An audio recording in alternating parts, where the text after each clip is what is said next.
that day was actually much like today. Gorgeous blue sky, low humidity. But it started off as a normal Tuesday. A Tuesday back then was our meeting days.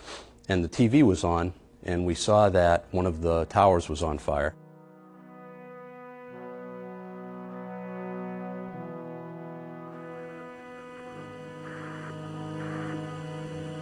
Is that American 11 trying to call? Study. We have some planes. Just stay quiet and you'll be okay. We're turning to the airport. Shortly after that, the horn went off for the alert birds to take off. And actually, while I was standing there, I saw the second aircraft hit the second tower. And so I knew something was wrong. Immediately picked up the phone, called the command post, and said, I want the battle staff convened in the command post ASAP. And when they call for the battle staff, that's all of the group commanders and everybody else that's on that list come to the command post, which is also housed in our building. And that was strange. Shortly before 9 o'clock, they launched and headed to New York City. Again, we still didn't really know what was going on, but I knew that there was something wrong just based on what was happening in New York City. But beyond that, who could imagine that our own country was being attacked?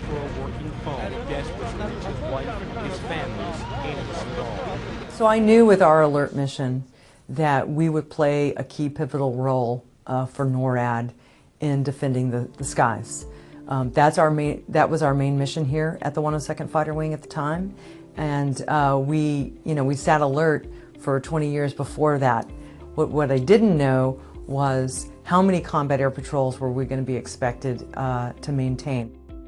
So we had 17 aircraft on station, and we had the 2 alert airplanes that were flying, and then the 6 local training sorties, and all the rest of the aircraft were in some form of maintenance. And so as a result, we had 8 flyable airplanes that day, and they were all airborne.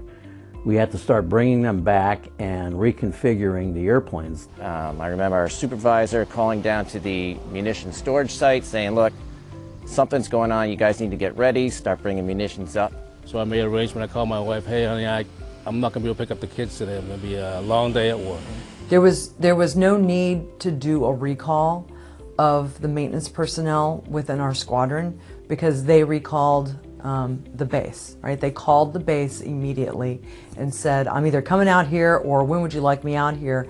And they really had that Minuteman response where they dropped what they were doing and immediately knew that they were going to be needed, because whenever you generate aircraft, you need a large number of personnel to do it.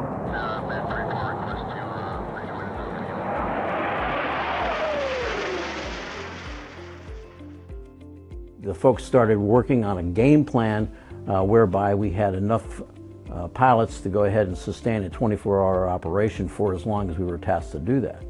And it actually turned out that we did that straight for the next 23 days, which was quite amazing in my book that we were able to sustain that. So then we started to really think about the support personnel that were going to be needed to sustain that kind of ops tempo. It wasn't just ops and maintenance. It was the rest of the organization. We had the folks from supply making sure we had the parts that we need. We had the people from personnel because we had to go ahead and activate a lot of folks. Services, we used to serve 2 meals a month, and then suddenly we had a requirement to feed folks 24/7. And that particular day, I think it was like a 14, 15-hour day of just coordinating everybody and everything. We worked the gate for probably the next 3 hours. We searched every vehicle that came through. By then we had gone into FPCON Delta, so it was pretty serious. We had never been in Delta before then, and we haven't been since then. And after September 11th, we had 2 security forces fire teams that were out on the airfield at all times. There was a lot of things going on, but of course everyone, for the most part, that showed up was eager to do their job and just wanted to contribute in some way.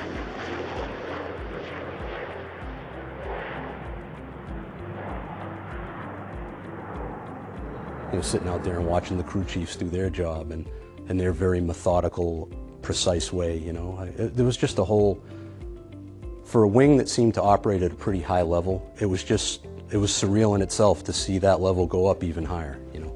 I was incredibly proud to be a part of the immediate response, and incredibly grief-stricken that so many people had been affected. It's a common bond that people who worked here that day have, but also people that I've known, you know, family and friends that knew what we went through that day. It kind of strengthened things. Yeah, it's obviously changed the way we do business. It's obviously made the Air National Guard more relevant because now we're relied on because the Air Force's ops tempo is so much greater. The community really rallied, I would say, with Otis. There were a couple of businesses, even to this day, that they really appreciate the military, they really appreciate us being here. Unconditionally, I get support from my counterparts, my family. When things like that happen, family reaches out. Before that, they really didn't understand what I did. After 9/11, they knew exactly what our mission was and how we responded and how my service mattered.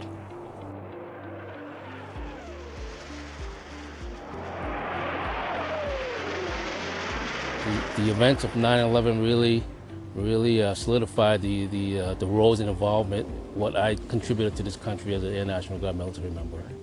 And I wanted to be a part of the nation's response in protecting it. And so it kind of solidified my desire to continue my military service.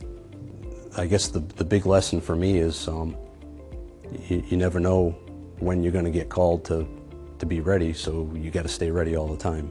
At some point in time during your career, some crisis is going to make you reach back to all your training, and it will automatically kick in. This wing in our Airmen has proven day to day that when it's real, they just jump into action and do what needs to be done.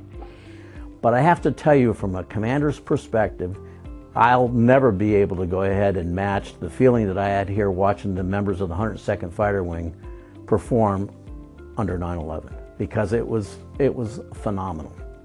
It was a bad day for the United States, but from a commander's perspective, boy, I couldn't be prouder of the people that were here. This wing has a long history of excellence. It proved it on 9/11, and they have changed the missions that we do and the type of contribution we provided, but the last 20 years we have been at war, whether in Afghanistan or Iraq or other locations. And through it all, the men and women of the 102nd have shown that they are committed to excellence and are always part of the fight for the United States Air Force.